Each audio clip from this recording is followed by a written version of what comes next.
to the Low Tide Boys, a Swimrun podcast. I'm Chip. And I'm Chris, and this is episode 106 of the show. Woo! Giddy up. Let's go. For this episode, we are providing another in our ad hoc series, Advanced Topics in Swimrun, where we do a deep dive into some super random, extra niche topics of the sport. And for this episode, we're going to talk about swim paddle hieroglyphics. Yeah. Sounds mysterious, but actually very helpful. It's super helpful. So what are we talking about? You know, it's pretty common practice in swimrun that people write something on their paddles to help them on the course, whether it's legs and distances or nutrition or things like that. And there's many different ways to do this. And we thought it'd be interesting to just do an episode where we sort of break down what we think are sort of like the three theories around paddle riding and why. Knowing that some races will just give you a sticker to stick on, and that's great. But we actually think there's a pretty good reason from advanced swimrun perspective to write on your own paddles and do it close to the race as possible, because it actually helps you prepare. But we'll get into that down the road. But you know, Chipper, before we started recording, you mentioned our previous Swimrun 201 episodes, and I actually think this one's like a really good complement to all those. It is. So if you're digging through the archives of the Low Tide Boys, 106 episodes deep now, not even counting the Gear Talks, we have 3 other Swimrun 201 episodes. So episode 71, we spoke about heads-up racing. Episode 60 was about team tactics. And episode 52 was about the swimrun flow. Yeah, so if you think about it, Chipper, like having the legs pretty much spelled out. Like when we did Casco, I would so dialed in that I even memorized. I knew the names of all the islands and in which order we were doing it. And that helped be in the swimrun. You know, this magical, mystical, mysterious swimrun flow state. It helps with heads up racing because you can focus be heads up more because yeah. you know where you are. And it obviously helps with team tactics because you can communicate about that. I mean, in our early races, I wouldn't even write stuff on my paddles because you were kind of the quarterback. Yeah, I was leading sort of the quarterback aspect of it in terms of having that on there. And we say this is common practice. It is common practice for us now, but if you're just getting into it, you might have no idea what to do. And swimrun is a complex sport to try to keep it all contained in your head. Okay, run 1 was this, and it had a hill, or the aid station was before. So the goal of all this, as Chris mentioned, is just to kind of help bring down the boil of that race anxiety of stuff that's happening during the race. And it just takes one more aspect of racing sort of out of the brain equation. Your brain doesn't have to think about it, because you just lift up your paddle. I'm looking at mine here from our Austin race, still on there. And I have all the legs on there and the approximate distances and all that good stuff. So let's just dive into what we do. For sure. But before we do that, I want to give like a huge caveat that I'm actually gonna remove. So typically when we do these episodes, we always say, hey, take whatever we say with a grain of salt. We're just a couple of dudes. But I'm actually going to go out on a limb on this one. Okay. And if you're not writing on your paddles, or at least thinking about what you would put on your paddles and going through the process of understanding each leg, distance, where aid stations are, things like that, I mean, this is an advantage. So if you're not doing this, I'm going to say like it will improve your racing if you do it. Just from the prep perspective, whether you use it in a race or not, whether you need it or not, like, you know, our friend Oscar Olsen, he doesn't have to write anything's paddles. He's so dialed in, he knows what's going on. He's got it. But that's not us. we ain't him. That's for sure. But I guess we'll just start at kind of the basic paddle theory, and this is just the way that we do it. Yeah. And there's other ways that people do it, and if you have a way that you like, send those into us. Email or DM. We'll take a picture of your paddles. We'll put it within the post and everything. So it'll be a cool way to kind of showcase and highlight everybody's good idea, Chipper. Stuff. I'm here all week, Chris. So the kind of the most basic one, I think what we started with, step 1 is just the activity. So is this swimming or running, maybe the leg number, and then the distance of the leg. Yeah. And what we do is we kind of keep it simple. R, run, S, swim. Yeah. R1 is run 1, and we know, hey, are we talking in miles, kilometers, whatever your unit of measurement is? Keep it consistent. Yep. Don't start in yards and then go to and pro tip, make sure that your S's look like S's and not like 5. So you're not like, oh, this one's 51 55? yards. Yeah, so you don't want to do that. So that's a really basic thing. And again, these are all theories. We kind of came up with 3 theories, which, let's be honest, we're making these up. We people. made it up. We're making these up.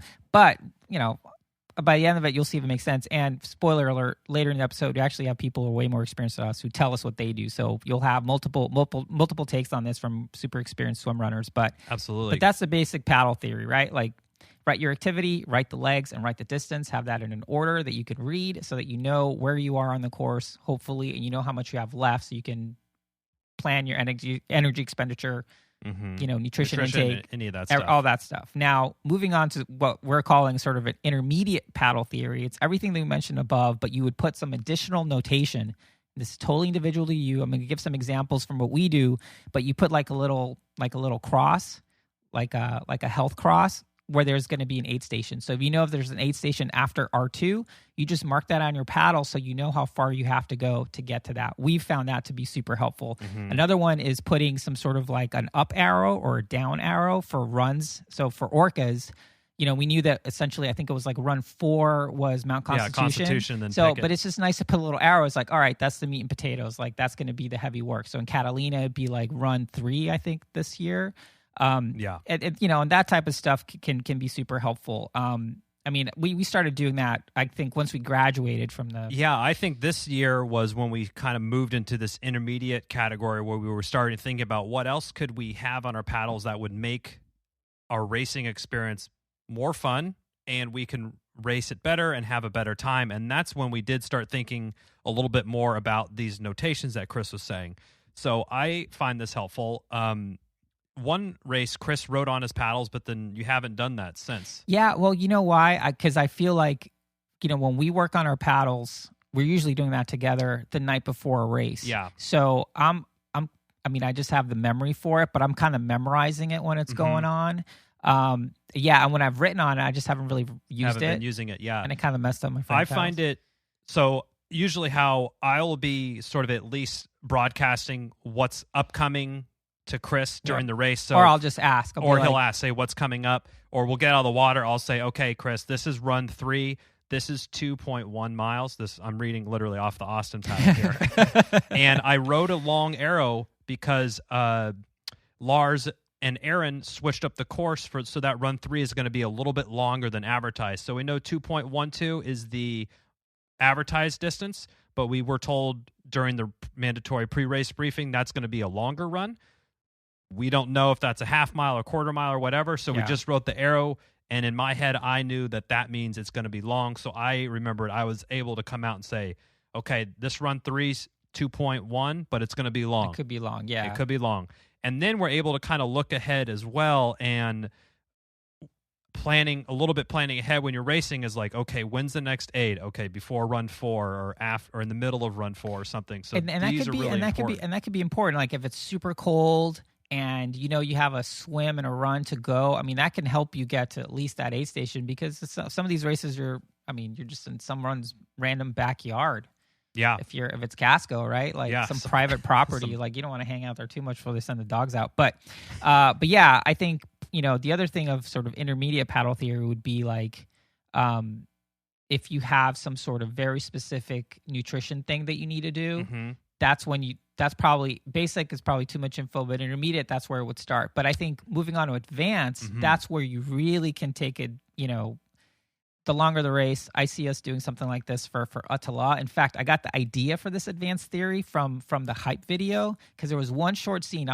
I'll try to find the link to what it was. Where I'm sure Rasmus can tell us off the top of his head. Where this was a women's team on one paddle. The woman had how much nutrition she was going to take and when. Like take 2 bananas. She drew a banana out on her. She drew a banana. It was really. I was like, oh my god. And frankly, I had this idea for episode for a while, but seeing that, I was like, all right, that'll be cool. So so advanced theory would be everything we've mentioned before. But for example, things you could do is put a dot next to the leg if the aid station's before or after the run type of thing. Or you can, use a little banana if you're planning on taking real food, if that's part of your nutrition strategy, or a little rectangle if it's a gel, or something like draw a little shirt or something if there's like a planned cab down, so that it's like, all right, we're coming up to this thing. These are the things that again, you're mostly writing it down for the act of preparing the night before or pretty soon before the race. Yep. But in a race, it could be cold. It could be a lot of things going on, and just not having to think or remember is like, was it run 5 or run 6? That's the big one. Absolutely. Or on the Austin paddle here, swim 5, I have a little jump arrow because that's the cliff jump. Yeah. Well, so there you go. That's good to know because obviously you need to undo your tether. So having, when you're getting out, run 4, swim 4, somewhere around there, or even on run 5, you can say, oh, we got the cliff jump. Let me get the tether going. And that saves you 30 seconds maybe of, oh shit, we're going to do the cliff jump. Oh, take your thing off. Okay, let me get my stuff. Let me figure it out. Right. You're sort of prepared for that already. Now, yeah, and all these things kind of help you get into the swim run flow, right? Like the more you can just be enjoying being one with nature, moving through nature seamlessly and not thinking about what's coming up, the more likely you'll have a good experience. Now, again, we mentioned that sort of our main rationale for this, and it's just like we're just making this up, people. Like, our main rationale is like going through this process will help you, at least be super oriented to what's happening on the course, and at least become more familiar with the course from the process of just having to write it down. Like Chris has been mentioning before, I really like our process that we have kind of the pre-race. It's the night before the race. Maybe we're still have too much of the overly neurotic triathlete in us, but I like to get kind of what the nutrition's going to look like. And we sit down at a table and we pull up the course map and we write it out and we talk through the leg and kind of work through our process a little bit. I have found that extremely helpful for me. And like Chris was saying too, it's to the point I don't have as much mental retention, leg retention. Did you say pretension? Yeah. I'm a print my swim workout kind of guy too, or I have to look at it every lap, every set, or else I'm going to forget it. So I have found that really helpful. Additionally, you can write your own motivational things on there. We have our LFG. On there that I write on there, and actually it has saved my ass. My beloved Frank paddles in Orcas. And if you don't know what happened to me in Orcas, go back and listen to that race report.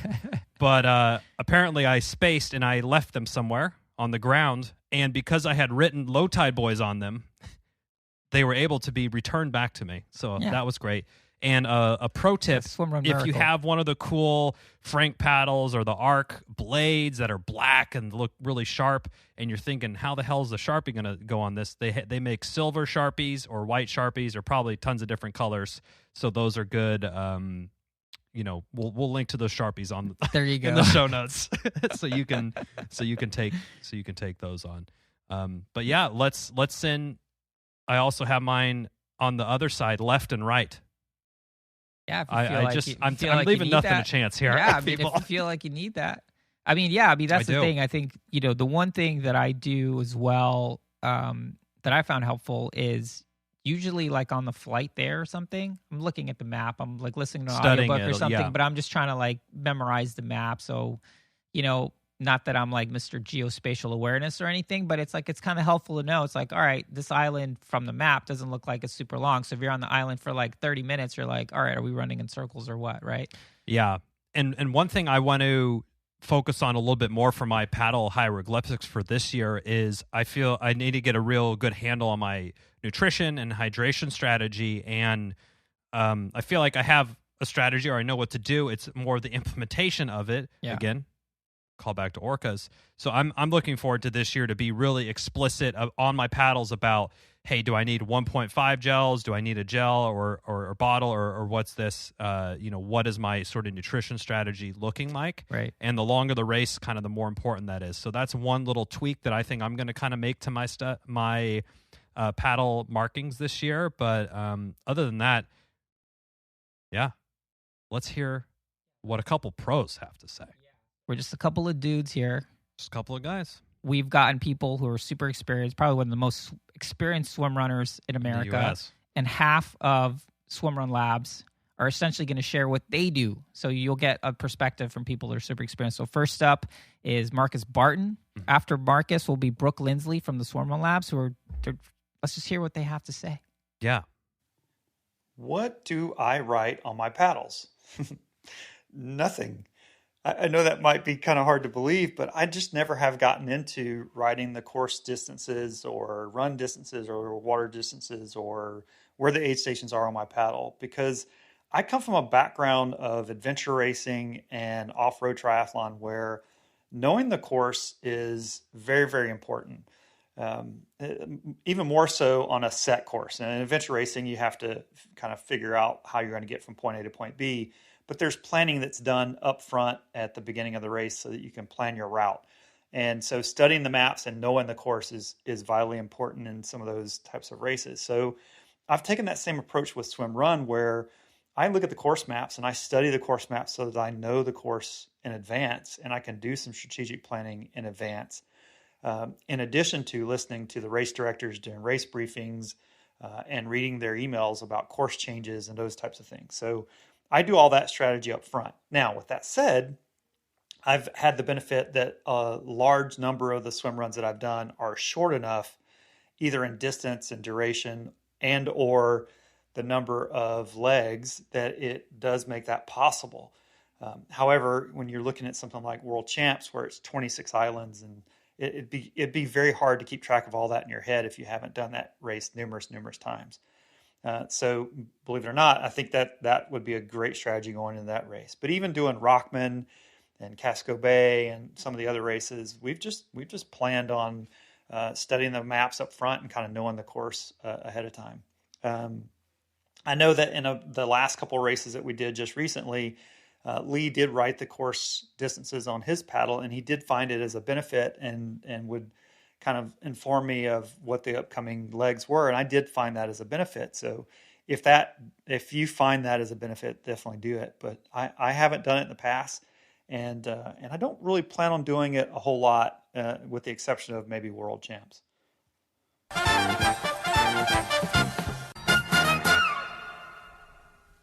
Okay, so what do I write on my paddles? Well, first of all, I think writing on my paddles is kind of a ritual because I feel like I write with like a permanent marker on my paddles, so then I have to Brillo pad scrub them off before each race. But I really like it because I scrub them off and it's like I'm cleansing from that race, and then I start afresh and it's like embarking on a new journey. So it's a little bit of a ritual to me. Sometimes it is a last-minute, hectic ritual that I'm doing on the ferry ride over to the start line, but it is what it is. So may come as a surprise, but I do write all of the swim and run distances for each segment. I write a little R with a subscript 1, 2, 3, 4, 5 for the runs, and an S with a subscript 1, 2, 3, 4, 5 for the swims.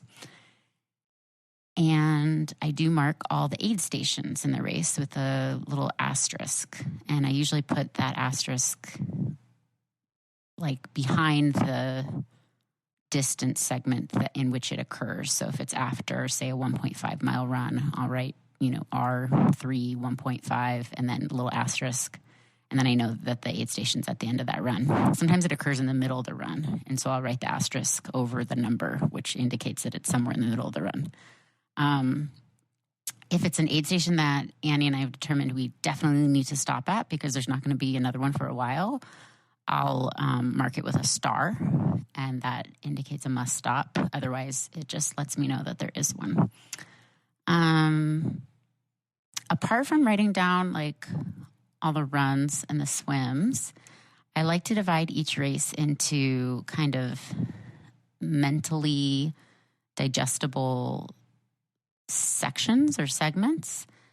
They're generally between like 4 to 6 different segments, and on my paddles between each segment or section, I have a little mantra that either represents that segment or kind of can just motivate me to get through that section.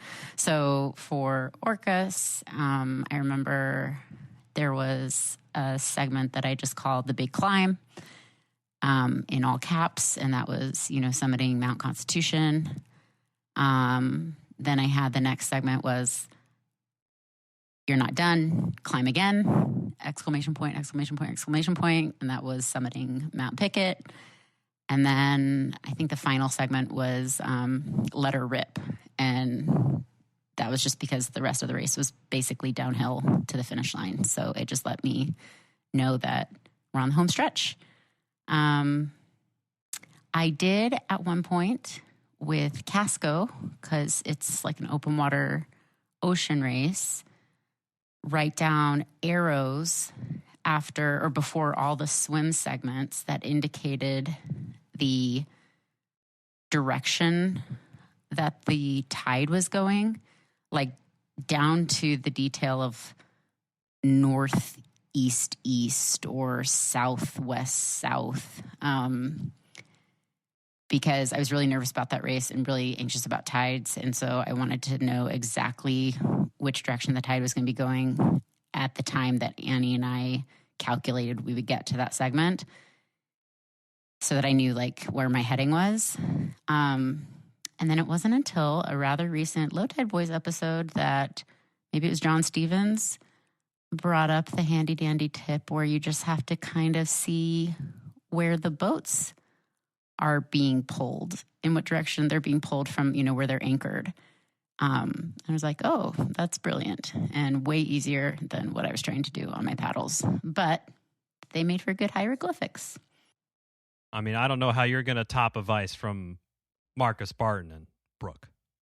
Lindsley from Swimrun Labs. Yeah, no, I mean, Pinnacle. I think if anything, it shows there's a lot of ways to skin this cat. Like with anything Swimrun, you need to figure it out, try different things, listen to us, don't listen to us, do your own thing. But I think again, I'll stand by, like it'll make for a better swimrun experience if you spend the time preparing.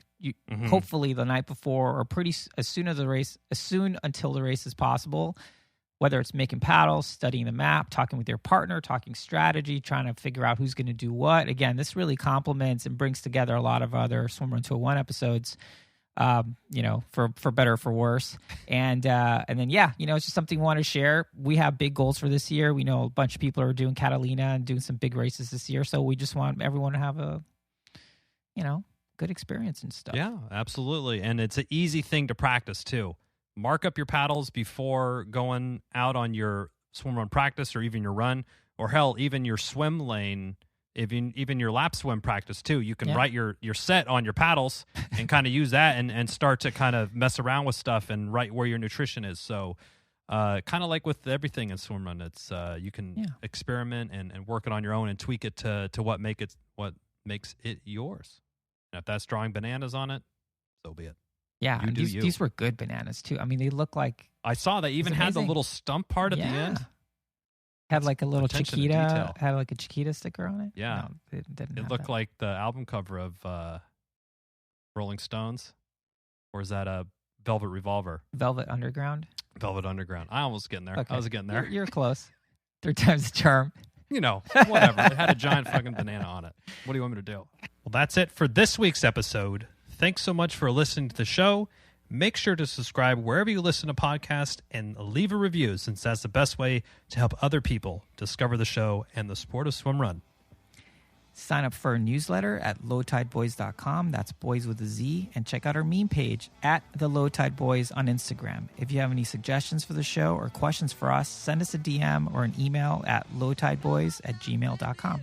We'd like to thank Riding Easy Records for our show music, and of course our wives for their support and tolerance of all our swimrun activities, podcast, and other stuff. Yeah, other stuff. Way to keep it PG. Finally, you can support our efforts on Patreon. Until next time, get out there and go for a swim. Go for a run. Then another swim. Then another run. And then another swim. And then another run. And then just keep going. Until you're done. Or maybe can't stop.